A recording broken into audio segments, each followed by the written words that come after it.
6 huge Emmerdale spoilers for next week, 8th to 12th December. Next week on Emmerdale, Lydia's dreams come true as Jason Donovan arrives in the village. Sam and Lydia's deceit leaves Kim's life on the line, and is Vinny falling for Lewis? With the festive season now upon us, Lydia, Claudette and Nicola are pushing full steam ahead with their plans for the village's Christmas fair. Unfortunately, a small organizational hiccup means ticket sales are looking far less festive than they'd hoped.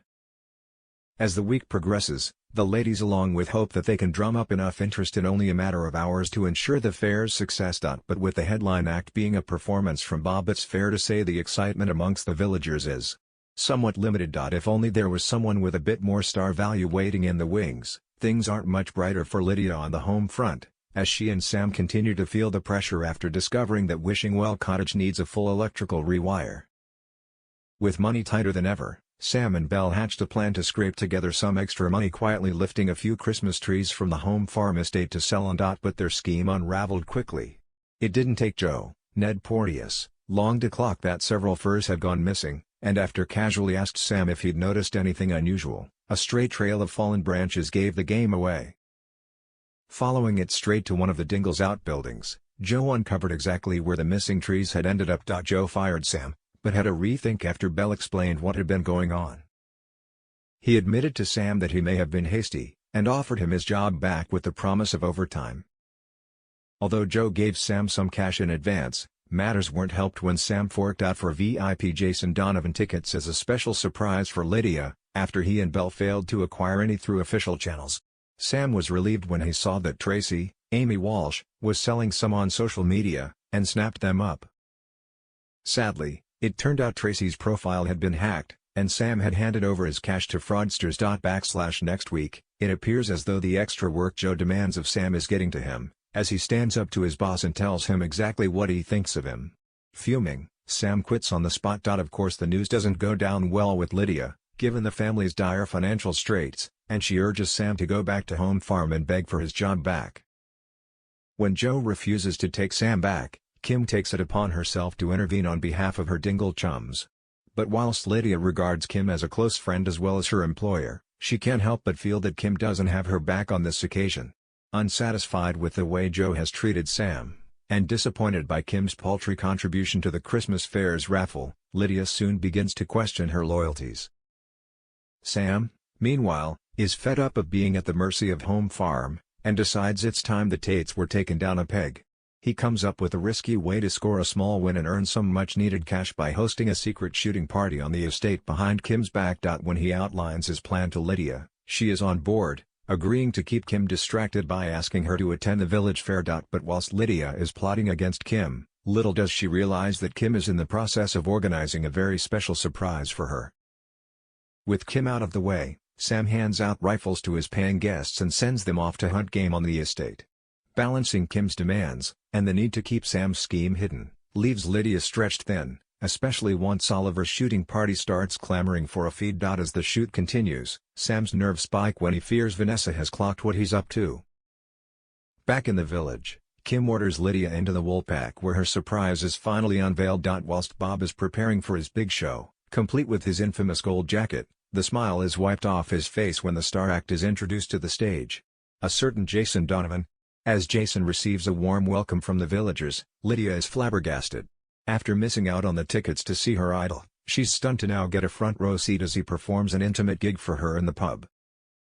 "I'm incredibly excited to have been asked to make a cameo appearance in Emmerdale as myself," Jason said when the news was first announced. "Filming was great fun and all of the cast and crew were extremely welcoming. Singing in the Woolpack set was definitely an experience I won't forget." As Lydia lives it up with her dreamboat Antipodean, the shoot on the estate is still ongoing, and it's not long before Vanessa brings word to Kim as to what is going down. Venturing into the woods to investigate, Kim ends up suffering a severe leg injury that leaves her collapsed on the ground and unable to move. With the dark closing in and no one aware she's even out there, she's left stranded and powerless, clinging to the hope that someone will stumble across her before the situation becomes fatal. Have Sam and Lydia's actions inadvertently bumped off Kim? Elsewhere in the village, Carrie is delighted when she discovers that a new bank account has been set up in her name, containing £15,000. The excitement quickly drains away, though, Once Jacob points out the obvious risk touching a penny could tie her to someone else's dodgy dealings. Word of the mysterious account soon reaches Eric, and when he later gets Carrie on her own, she's floored to learn the truth he's the one who put the money there. Eric explains he wanted a way to quietly funnel tax-free money to Jacob, making sure his grandson would have something to fall back on if Sarah's health ever deteriorates. The explanation doesn't soften the blow. Already rattled that he opened the account in her name without warning, Carrie lashes out, furious that Eric would rope her into something so serious without checking with her first. Eric is left taken aback by just how strongly she responds. By the next day, the tension begins to ease. Eric's reminder of Jacob's precarious situation softens Carrie's stance, and they find themselves edging back onto the same page. Carrie makes it clear she's still willing to help, but only if Eric treats her like a partner and asks before dragging her into anything else. Vinny's alone time with Lewis is thwarted also next week. Could Vinny be looking to turn his friendship with Lewis into something more? Vinny began to question his sexuality in the months before his short-lived marriage to Gabby, when he unexpectedly tried to kiss bestmate Cammy. Vinny's attempts to seek guidance in an online support group led to disaster, when he was beaten and repeatedly blackmailed by rogue member Mike.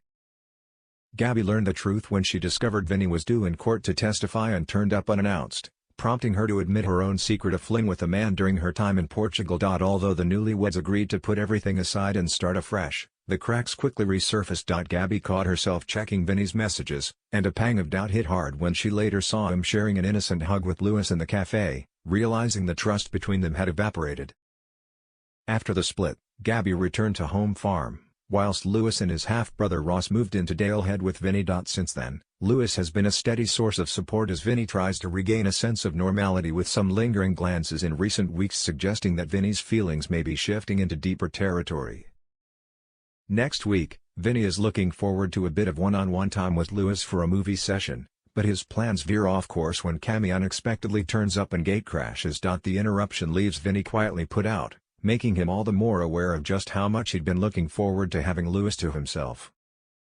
Is Vinny quietly falling for Lewis? 11 Neighbors spoilers for the final week, 8th to 11th December. Next week on Neighbors, Therese and Paul celebrate their love, Holly gets devastating news, Wendy and Sadie soften, and the battle for Ramsey Street's future continues.